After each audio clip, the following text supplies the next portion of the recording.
Assalamualaikum warahmatullahi wabarakatuh. Perkenalkan, kami dari kelompok 7 mata kuliah Demografi Matematika. Pada kesempatan kali ini, kami akan mempresentasikan hasil diskusi kami mengenai review jurnal.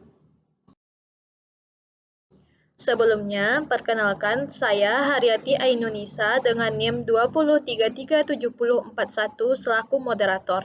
Dan rekan saya, perkenalkan, nama saya Abilia Amanda dengan NIM 2033734. Perkenalkan, nama saya Anice Kartika Putri, NIM 2033736. Perkenalkan, nama saya Bim Oktaviandi dengan NIM 203373037. Perkenalkan, nama saya Dio Abdal Putra dengan NIM 2033738.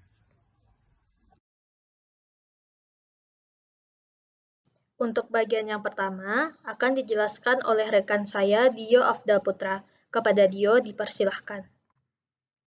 Kami di sini dari kelompok 7 akan mempresentasikan tugas kami, yaitu mereview artikel dengan judul Perhitungan Fertilitas Menggunakan Metode Anak Kandung, Analisis Lanjut Data Riskesdas tahun 2013. Untuk volume dan halamannya yaitu volume nomor 24, nomor 2 2016 dan halaman 67 sampai 69. Untuk tahunnya yaitu tahun 2016 dengan penulis Leli Indrawati, Dwi Hapsari, dan Olwin Nainggolan. Untuk mereviewnya saya ditemani oleh teman-teman saya yaitu Abilia Amanda 2033734, Anise Kartika Putri 2033736, saya sendiri Dio Afdal Putra 2033738, Haryati Ainunisa 2033741, dan Bim Oktaviandi 2033737. Kami mereview jurnal ini pada tanggal 28 November 2022. Baiklah, di sini saya akan membacakan abstraknya, yaitu jurnal yang berjudul Perhitungan Fertilitas Menggunakan Metode Anak Kandung, Analisis Lanjut Data Riskesdas tahun 2013, berisi tentang perhitungan fertilitas menggunakan metode tidak langsung, yaitu dengan metode anak kandung. Perhitungan ini bertujuan untuk melihat TFR di Indonesia, yaitu jumlah rata-rata anak yang akan dilahirkan hidup oleh seseorang perempuan pada akhir masa reproduksinya. Secara keseluruhan, isi dari abstrak ini langsung menuju ke topik pembahasan yang dibahas dalam jurnal ini, yang menurut pembaca menjadi mudah untuk memahami jurnal ini.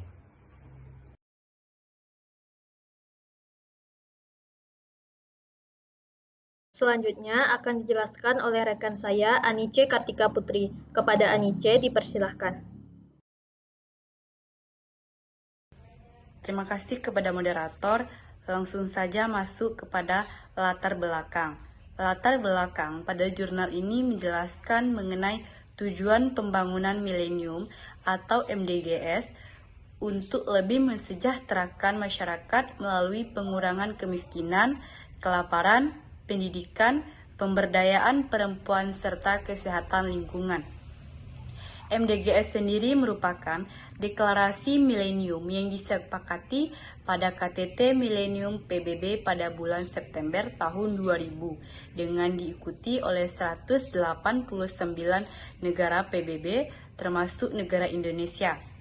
MDGs merupakan prioritas pembangunan nasional yang diintegrasikan ke dalam Rencana Pembangunan Jangka Menengah Nasional atau disingkat juga dengan RPJMN pada tahun 2010 sampai dengan 2014.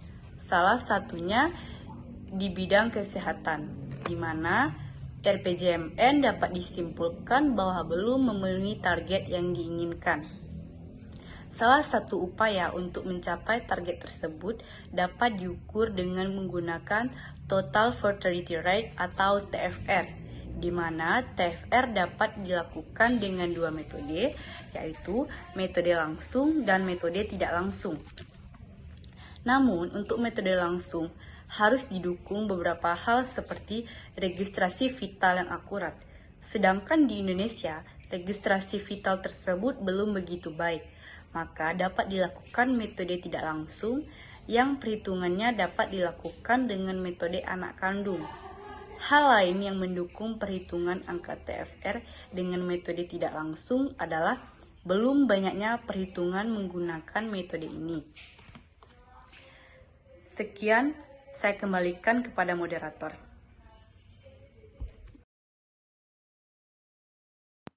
Baiklah, selanjutnya saya akan menjelaskan mengenai metode dan hasil penelitian. Metode penelitian pada jurnal ini menggunakan data sekunder, yaitu data survei kesehatan dari data riset kesehatan dasar atau Riskesdas pada tahun 2013. Menurut Litbangkes, pada tahun 2013, Riskesdas adalah sebuah survei dengan desain cross-section yang menggambarkan masalah kesehatan penduduk di seluruh Indonesia, yang diwakili oleh penduduk di tingkat nasional, provinsi, dan tingkat kabupaten atau kota. Perhitungan dari metode penelitian pada jurnal ini yaitu menggunakan metode tidak langsung, yaitu metode anak kandung atau dikenal dengan On Children Method atau OCM. Keunggulan dari metode ini yaitu perkiraan angka kelahiran atau ASFR dapat dirinci menurut umur tahunan dan tidak memerlukan banyak informasi atau data. Selanjutnya, hasil penelitian. Hasil penelitian dari jurnal ini memberikan gambaran informasi umum mengenai yang pertama, distribusi penduduk menurut umur, jenis kelamin, dan status perkawinan, di mana diperoleh informasi bahwa penduduk laki-laki yang berumur 5-14 tahun yang sudah menikah yaitu sebesar 22,8%, sedangkan untuk penduduk perempuan dengan kelompok umur yang sama yang sudah menikah yaitu sebesar 20%. Informasi yang kedua yaitu jumlah anak balita dan jumlah perempuan berdasarkan kategori umur ibu, di mana diperoleh informasi bahwa jumlah anak balita terbanyak berada pada kelompok umur ibu berusia 30-34 tahun. Dan yang informasi ketiga mengenai umur riwayat fertilitas wanita usia subur. Yang kedua, hasil penelitian dari jurnal ini juga menyatakan bahwa berdasarkan Riskesdas tahun 2013, perhitungan TFR nasional di Indonesia adalah 3,2. Hal ini berarti setiap perempuan usia subur rata-rata melahirkan 3 anak sampai dengan akhir masa reproduksinya. Angka ini lebih tinggi dibandingkan dengan SDKI atau Survei Demografi Kesehatan Indonesia pada tahun 2012 yang menghitung angka TFR sebesar 2,6 menggunakan metode Full Birth History atau FBA. Hal ini menyimpulkan bahwa perhitungan menggunakan metode OCM atau metode anak kandung lebih baik dan akurat dibandingkan dengan metode FBA atau metode langsung. Selanjutnya akan dijelaskan oleh rekan saya, Abilia Amanda. Kepada Abil, dipersilahkan.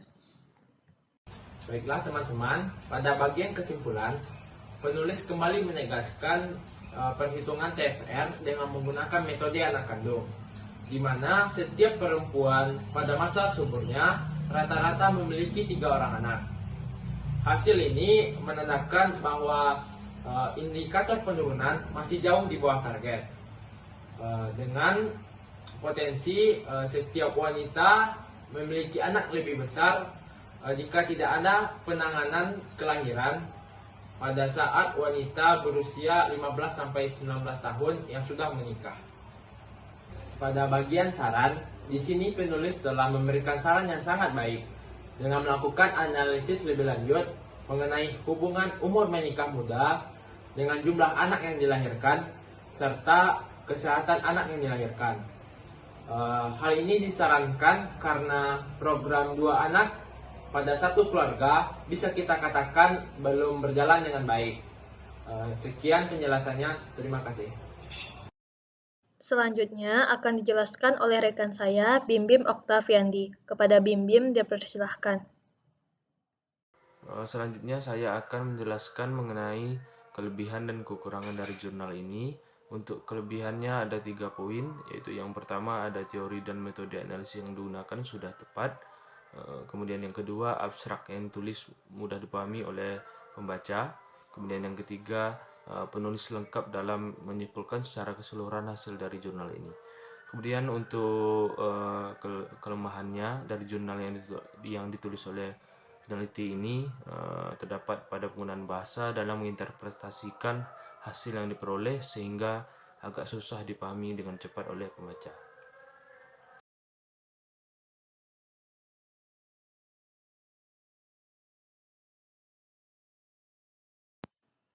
Baiklah, sekian hasil presentasi dari kelompok kami. Jika ada pertanyaan dan saran, silahkan teman-teman tanyakan pada kolom komentar di bawah ini. Maaf jika ada kesalahan dan kekurangan dari kami akhiri. Wabillahi taufiq wal hidayah. Assalamualaikum warahmatullahi wabarakatuh.